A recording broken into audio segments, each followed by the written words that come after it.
इस बात को याद रखना कि मैं बहुत जल्दी मर जाऊंगा। मुझे अपनी जिंदगी के बड़े निर्णय लेने में सबसे मददगार होते हैं, क्योंकि जब मैं एक बार मौत के बारे में सोचता हूं तब सारी उम्मीद, सारा गर्व, असफल होने का डर, सब कुछ गायब हो जाता है और सिर्फ वही बचता है जो वाकई में जरूरी है। ऐसा कहना है दुनिया के सबसे प्रभावशाली एंटरप्रेन्योर स्टीव जॉब्स का, जिन्होंने अपने संघर्ष के दम पर वह मुकाम हासिल किया जो कि हर किसी के बस की बात नहीं। एप्पल कंपनी के को-फाउंडर इस अमेरिकी को दुनिया सिर्फ एक सक्सेसफुल एंटरप्रेन्योर, बिजनेसमैन और इन्वेंटर के रूप में ही नहीं जानती, बल्कि उन्हें विश्व के मोटिवेशनल स्पीकर्स में भी कहीं ऊंचा दर्जा प्राप्त है। स्टीव जॉब्स का जन्म 24 फरवरी 1955 को कैलिफोर्निया में हुआ था। स्टीव की मां कॉलेज में पढ़ने के दौरान ही स्टीव को जन्म दिया था और तब तक उनकी शादी किसी से नहीं हुई थी। इसी वजह से वो स्टीव को अपने पास नहीं रखना चाहती थी और उन्होंने स्टीव को किसी को गोद देने का फैसला कर लिया।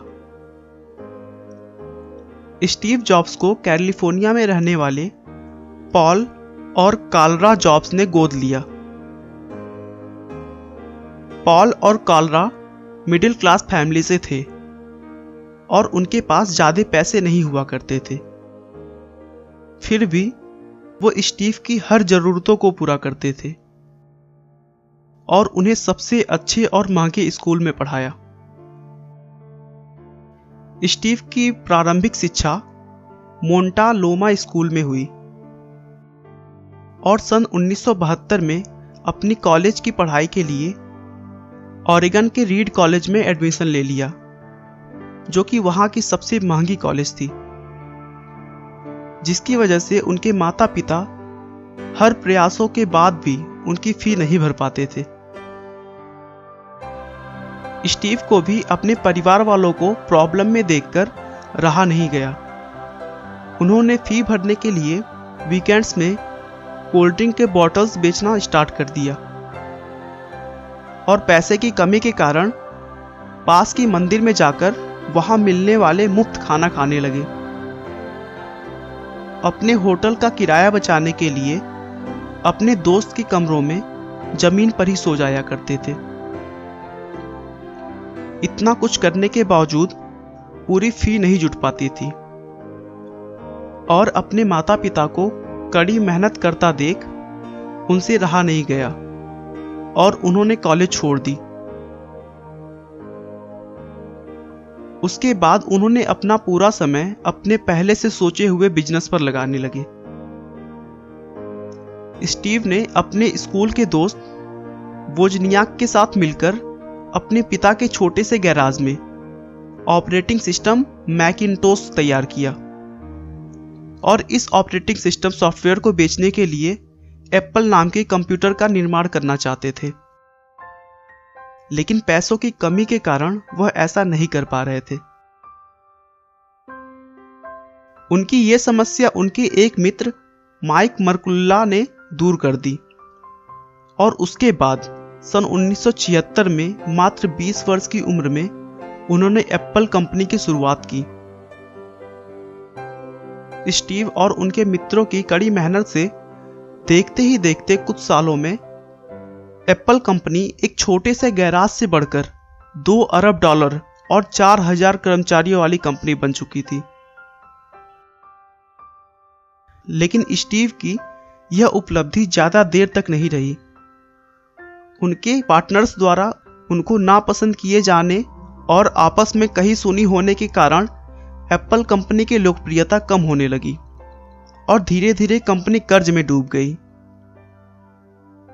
जिसके बाद बोर्ड ऑफ डायरेक्टर की मीटिंग हुई और उसमें सारे दोस्त स्टीव का ठहराकर सन 1985 में उन्हें कंपनी से बाहर कर दिया। ये उनके जीवन का सबसे दुखद पल था, क्योंकि जिस कंपनी को उन्होंने कड़ी मेहनत और लगन से बनाया था, उसी ने उन्हें निकाल दिया था। स्टीव के जाते ही कंपनी की हालत और ही बदतर होती जा रही थी। एप्पल से निकलने के कुछ सालों बाद स्टीव ने नेक्स्ट इंक और पिक्सलर नाम की 2 कंपनियों की शुरुआत की, और वो भी काफी सफल रही। एप्पल अब धीरे धीरे टूटती जा रही थी, और ऐसा देखते हुए एप्पल के बोर्ड ऑफ डायरेक्टर्स ने स्टीव जॉब्स से कंपनी में वापस आने की बहुत रिक्वेस्ट की। 1996 में स्टीव ने फिर से एप्पल ज्वाइन कर लिया और पिक्सलर को एप्पल के साथ जोड़ दिया। स्टीव अब एप्पल के सीईओ बन गए थे। जब स्टीव वापस एप्पल में आए थे, उस समय एप्पल में करीब 250 प्रोडक्ट्स थीं। उन्होंने आने के बाद अगले कुछ सालों में इसकी संख्या 10 कर दी और केवल 10 प्रोडक्ट्स पर अपना ध्यान केंद्रित करने लगे। उनका मानना था कि प्रोडक्ट की क्वांटिटी नहीं, क्वालिटी में ध्यान देना चाहिए।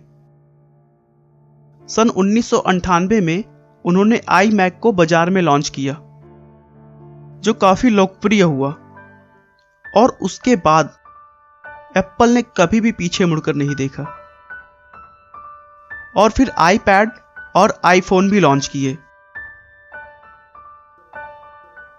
5 अक्टूबर 2011 को पेनक्रिएटिक कैंसर के कारण कैलिफोर्निया में स्टीव जॉब्स का निधन हो गया।